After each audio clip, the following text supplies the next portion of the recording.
by 2027. What is your assessment of that, and what are the implications of that?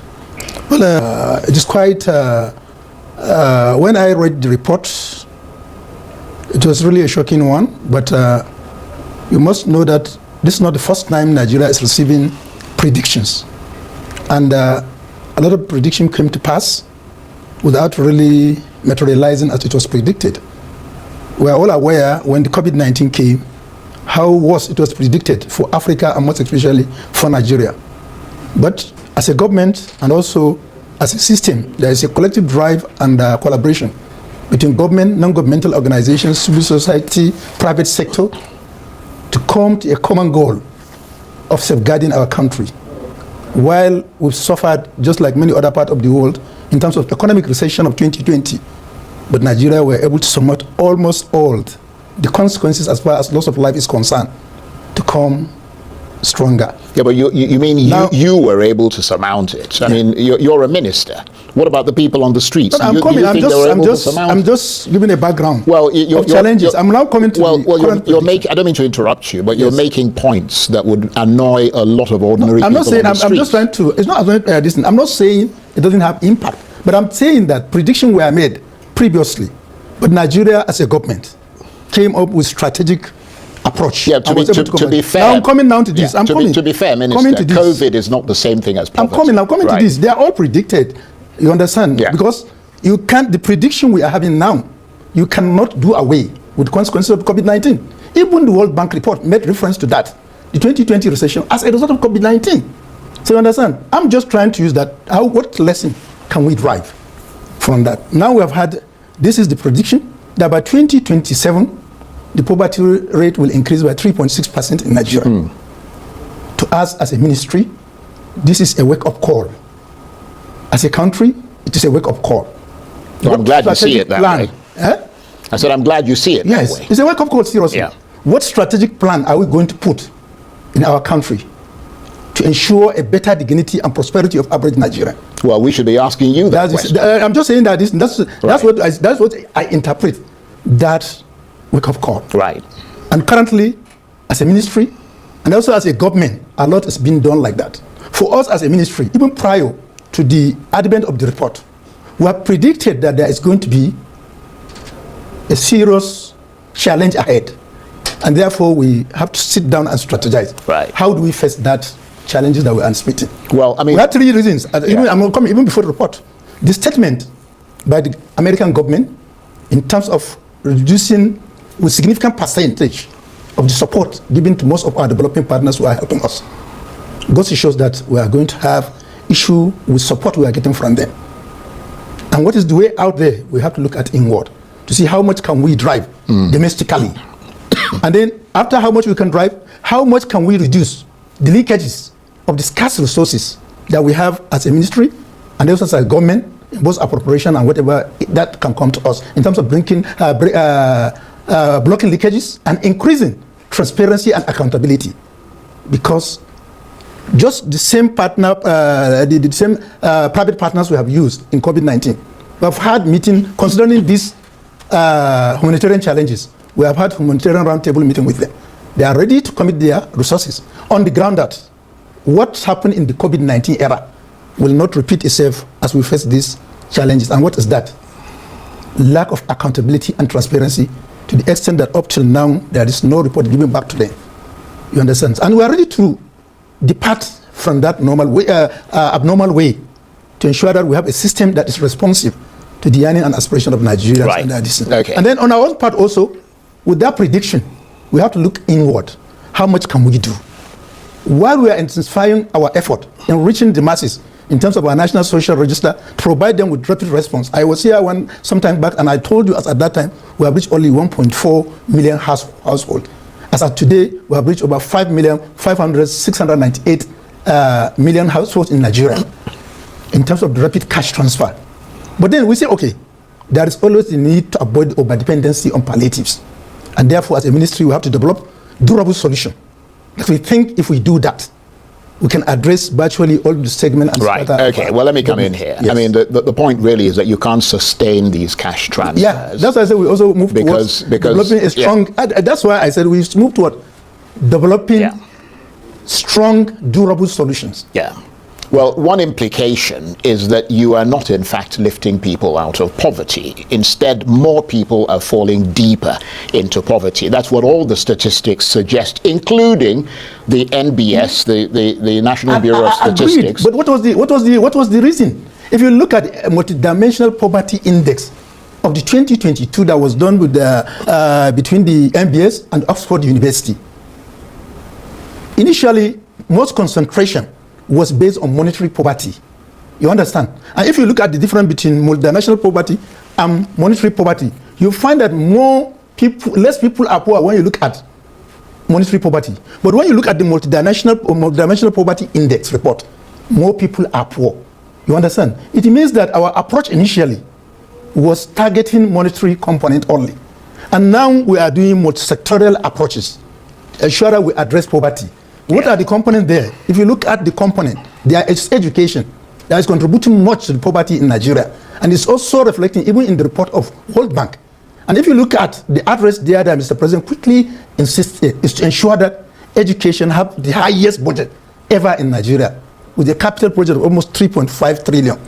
These are all based on... but when you've devalued the naira to the point that it has been devalued, then the there's no significant change. You see, in terms of you could budget more money, but the value of that money is still less. But you see, what is the emphasis here? It's prioritizing education. Gone are the days when education will be in the 7th position. Mr. President pushed education to what 1st position because he knew that really, and he made mention of that when he was signing NELF 1 Act, that single to fight poverty is education, and therefore he prioritized education.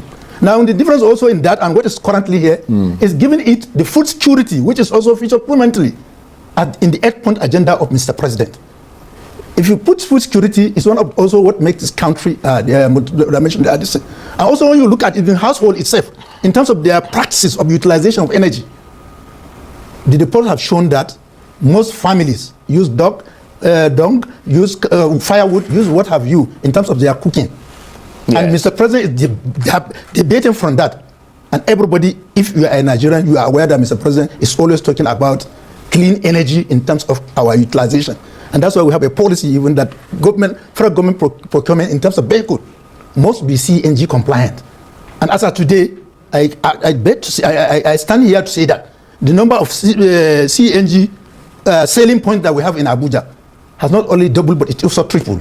You understand? So these are all approaches. You understand? Because if the World Bank is not using one index, but the only issue now is if we maintain this trajectory, and then with strong monitoring and evaluation component that the government instituted, using the office of their special assistant on policy development, things can go in the right, and that's why I've mentioned that this is not the first time Nigeria is having projection. Okay, well, but how much did we utilize the information? Right. We hope that you're right, because we would prefer it if poverty goes down. Nobody likes the idea that poverty is going up. But let's look at it now. Let me just make a point, okay? You're a member of the APC, aren't you? Yeah, I'm a member, elected in different dimensions. How long has the APC been in power now? How long? At least 10 years from now. Very good. Now, the previous government of President Buhari, an APC government, I might add, said its goal was to lift 100 million Nigerians out of poverty in 10 years. In 2021, he said he had lifted 10.5 million people out of poverty. But a fact check conducted by Premium Times newspaper and other civil society groups, as well as official NBS data, showed that 10 million people actually slipped into rather than came out of poverty. So your administration, I mean the Tinubu administration, was essentially starting from zero in 2023 after the same APC party had been in office for 8 years. Though I might add that it was, as I said, the same APC government. And now the cycle begins again. And you're asking us again to give you our ears and sit there and listen to you while you spew all kinds of things about what you intend to do. No, I didn't say you should give us the eyes to this thing. But I have to tell you what are the strategies now adopted to make sure that we abate the prediction and we reverse the narratives and change the dynamics. Is there continuity between the Buhari government and your government? Government is continuum. Yeah, I want to know how many people were continuum. I've just told you how many people have been systematically. The projection of that APC government was 100 million in 10 years. That's in 2030, yes. From 2021. 2030. Okay, we're now in 2025, 4 years later. Yes. Subsequent to him saying that, a fact check was done, and people found that rather than people being lifted out of poverty, people had fallen into poverty.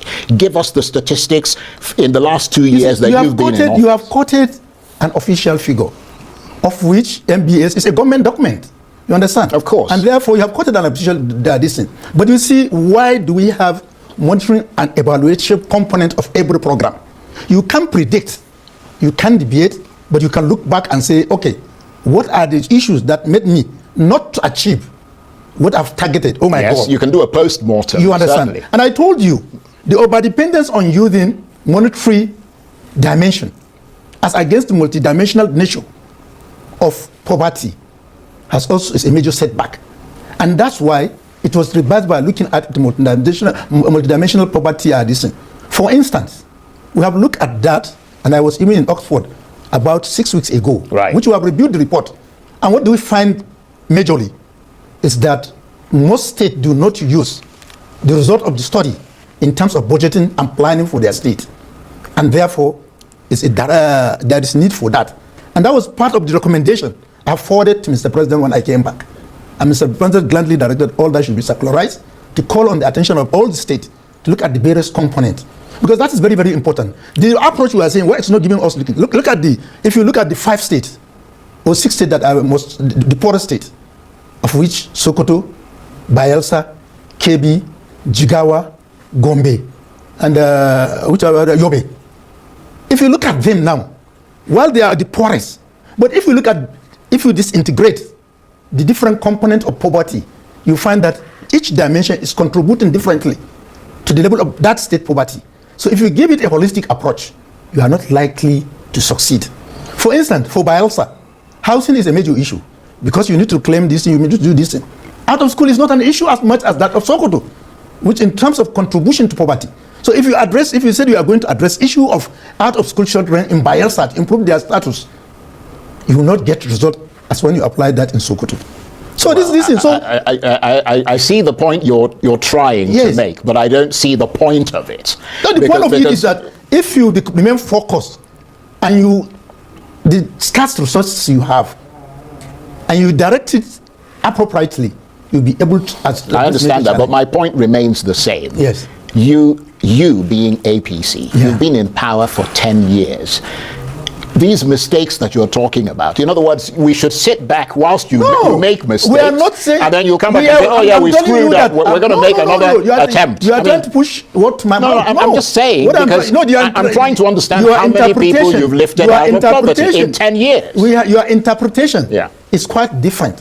What I'm telling you is that there is a system now we put in place to see how much we can contribute to make things better than so after 8 years, you see, you've now put a system in place. The system is that we have lifted 10 million out of poverty. There's no evidence to support. You have mentioned that. No. But you see, I said there was a fact check, and 10 million more people had fallen into poverty. If you put what moved them back to poverty, and that's what we should be able to address. You understand? And that's also what we're addressing right now. Okay, let me cut you some slack, Minister, so it doesn't look, before you go away and say that our eyes was leaping down on you from a great height. Because we try to be as balanced as possible. Yes, and that's also I'm giving you. And I understand that, and we appreciate that, because we're here to inform people. But let me put it another. Let's look at it from another direction. Okay. Do you think the way poverty is measured in Africa in general and Nigeria in particular is right? Do they fail to factor in the informal sector and the peculiarities of African culture when the World Bank, for instance, makes its poverty assessments? Because some have suggested that rather than using the metrics of earnings, where you have people earning less than $2 a day in terms of their declared known income, perhaps the metrics should be spending rather than earning, because so many people who are considered poor based on their earnings, receive gifts of money from relatives. I mean, you probably have relatives that come to you for assistance and so on, and you help them with school fees or this or that or whatever. They don't factor that in when they say, this is what I earn per month. Yeah. And therefore, perhaps the assessment of the way people's income is looked at needs to be done differently. So, you consider people who receive gifts of money from relatives, which they then use to subsidize their income, but which is never declared as earnings. I mean, what do you think of that? I quite agree that there are some ideas, and that's why I told you, globally, one index as at today is not being used to measure poverty. You understand? From the word poverty, and that's why we have the multidimensional. Just to correct various factors you are putting in. Expenditure, how much your child go to school, how many children in your family go to school, how many people are living with disability in your family, how much do you spend in terms of your access to this, how close are you to school to transport yourself. You understand? All these are now put together to contribute to the measurement of the poverty, and that's why it is also given an index of 0 to 1. 0 from where there is no poverty to the 1. This is the that is the total deprivation of multidimensional index. You understand? So that's why I mentioned that if you are using one parameter to measure poverty, you can say you have lifted this over. You understand? But when now you combine the factors, for example, if we are to use how many children we have gone back, we have returned back to school, we will be able to say that we have done. But that's not what we should do. We should use all the components of the multidimensional poverty index. Collective. And then the importance of using this is also it will guide your approach. You understand? Well, and that's why even right now, right, while the ministry develop policy, oversight function, and quality control, fighting poverty is most sectorial in terms of our approach. Yeah. Budget and economic planning have their own component, education have their own, labor have their own, health. For instance, now we all have seen that how much brain drain is affecting us. But the ministry went to develop national policy on health workforce. So that, what is the aim of that? How much they can retain, how much they can give them a job satisfaction, how much they can attract those in diaspora to come back, and see how much we can establish. So this is why I told you that the approach now is multi-dimensional. Right. Well, I mean, it's not just the World Bank. A report by PricewaterhouseCoopers, or PwC, you've probably seen that report, which is one of the world's biggest accounting firms, is that the poverty rate in Nigeria will increase in 2025 with approximately 13 million more people falling below the poverty line. And this is attributed to rising inflation, higher interest rates, the weakening value of the naira, the cost of living crisis. So if you don't bring those things down, it doesn't matter what you're doing, the poverty level is going to keep increasing. It will keep increasing quite all right. But the issue is, what is the aim of the reforms you are making? Well, it's not about the aim. It's about the impact of the reform. It's the impact. You see, the impact will be felt. You see, it's just like I used to mention this, and I've mentioned this before as a medical doctor. What the government, when you have a fracture, you must be able to tolerate pain. Well, I'm having a lot of pain right now. I'm coming. The pain for setting the distance and this, but when the function is restored, you'll enjoy it perfectly. And Mr. President did not say that reform will not bring pain. But what we as a ministry are going to do, and we are working towards that earnestly, is to see how much buffer can we provide that will absorb the shock. Well, I can tell you one thing, Minister. You certainly come across as being sincere. Sincerity isn't going to lift people out of poverty, but it is a it is a good sign. You see, if you are not, if you are not passionate, you see, about you what can you're have doing. a good document. Yeah. Why are we here? A lot of insincerity is there. If you have a working document that is not implemented in the best form and the best practice, without proper accountability of transparency, you are not likely to head to anywhere. So the system must change. Very quickly, change must be able to favor best practice. Very quickly, we're almost out of time. What more would you do, in addition to what you're already doing, to reverse the rising levels of poverty in Nigeria in the wake of this World Bank assessment?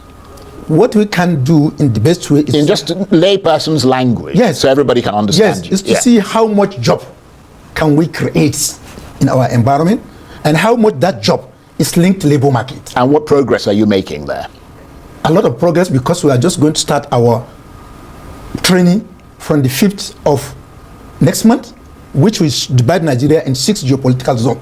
And we are taking 3 major aspects of life: automobile, agriculture, and renewable energy source.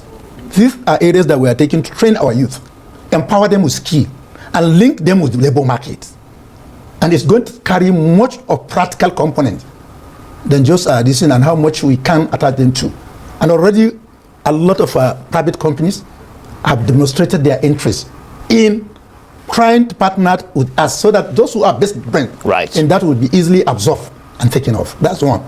Two, we're also working hard to ensure that overdependence on palliative is not become a problem to us in the near future. And therefore we have to move with our durable solution seriously. And lastly, which is what is causing us trouble now, advocacy to remove job bias among our youth. Somebody with a degree in mechanical engineering but lacks skills cannot go and say, oh, I want to learn with my knowledge now. All I need to do is specialize in scanning, diagnostic scanning. Understand? If we remove that bias and they come forward and they are trained, you see, this thing, a lot of what we have now is about job biases. Right, okay. Minister, I want to thank you. That is one of your minister, Yusuf Tanko Sonunu from Kebbi State, Minister of State for Education. Is the one talking like that. I like the point when Charles said, I see the point you try to make, but there's no point in it. It doesn't make any sense. You claim that your government claim that they have lifted people, 10 million Nigerians out of poverty by words of mouth. That one is just by words of mouth, by saying, but statistically, data prove that you rather threw more people into poverty rather than lifting them out of poverty. So how do you justify that? How can you, minister, come? Anyways, they said it before, to defend APC is the hardest job in Nigeria as we speak until APC leave power. This is your government, 8 years government now. So you are still blaming the opposition. You are still blaming, making reference to COVID-19. COVID-19 is a problem of having this failed administration. Other countries failed face the same challenges COVID-19. Some countries, even the kind of disaster COVID-19 caused in their country is worse than Nigeria. They moved on. Do you understand? So at this time, you coming to media house to speak, you don't know what you want to say, how you want to defend your administration. Because what you say, talking about poverty, your administration, what you are planning to do. So this is a problem. We sat down, watch you guys for good 8 years of Buhari's administration. It was a disaster to Nigeria, right? Now, 4 years of Tinubu or 2 years of Tinubu, even worse than the 8 years of Buhari administration, which now, as it is now, you can even give kudos to Buhari for 8 years, because the way the disaster the Tinubu has caused now, Tinubu did not even do quarter of it. Even if he did, if you can compare the two, it was 8 years, but this is 2 years. So if we give this man 8 years again, that is to say, there might not be a country called Nigeria. Do you understand? So we are not going to sit down, fold our hands, watch you again, promising or by words of mouth without action. Do you understand? So every indications have failed, that this government has failed. World Bank World Bank has given us, telling us that more people are going to become poor in the nearer future, in 2027. That's World Bank statistic now, that more Nigerians are going to go into poverty, going to become poorer. Why? Because of this failed government, because of these failed policies, because of government who does not care. Right? So I listen to this your video, everything you say. That's why I even like what Charles said to you, Mr. Charles said, your answer to these questions, you are saying something that will even get Nigerians angry. I've been saying that because when you come to speak like this, what you are saying, try to defend this failed government, it makes us feel angry, as if we don't know what we are doing. Because as if we don't know what we are doing, we are not living in Nigeria, we don't know what is going on in the country. No wonder somebody said, for you to know what Tinubu has done, you should ask ChatGPT to tell you, since you cannot see with your physical eyes. Do you understand? And I hate it when somebody is saying that for the first time in history, Tinubu is not giving state governor more allocation than before. No, excuse me, sir. You are giving more money to state governor because of the dollar devaluation. Because even the money you are giving them, it cannot do quarter of what the money they have been receiving before can do for the state. So there's no point giving them more money than it. You should have just leave everything the way it was, then give them more money. Then they will appreciate you for that. If dollar were to be where it was before, then you give them more money. That way they will appreciate you. That's where you would have put that into your into part of your achievement. And because the subsidy gone, you are able to stabilize the naira. You are able to do this. Everything is working functioning. Then you are not giving state governor money, state governors more allocations to work for the states. Now the state governor is not doing enough for the citizens, for their own citizens. Then we'll bring the federal, we'll bring their state governors. Do you understand? So now we are not going to fold hands. What you guys promise us again, that we should give you time to come back in 2027 to come and do what? To come and do what? There's no point. We are not doing this is why articles say trial error. So the time has gone to do trial error. We cannot give you another 4 years again to do trial error. You are doing trial error with human lives, with the lives of Nigerians. You are doing trial error with a hungry man, using human being to do experiment of what you are going to do in future. No, we're not going to sit down and watch you giving us all these fake promises that this and that in 2027 for what you have failed to achieve, failed to do in the last 8 years, 10 years now of APC government. It should give you no. It's not going to work. So when you listen to all of them coming to speak, I don't know, they don't think, because it doesn't affect you. You don't feel the pains. Now you are claiming, taking glory of what you have not done, that you lift people out of poverty. Rather, you throw more people into poverty. Anyways, please, what do you think about this, man? Please share this video, because please share this video and please subscribe to this YouTube channel. I'll be your guy now. Run out for me. Follow this page for more.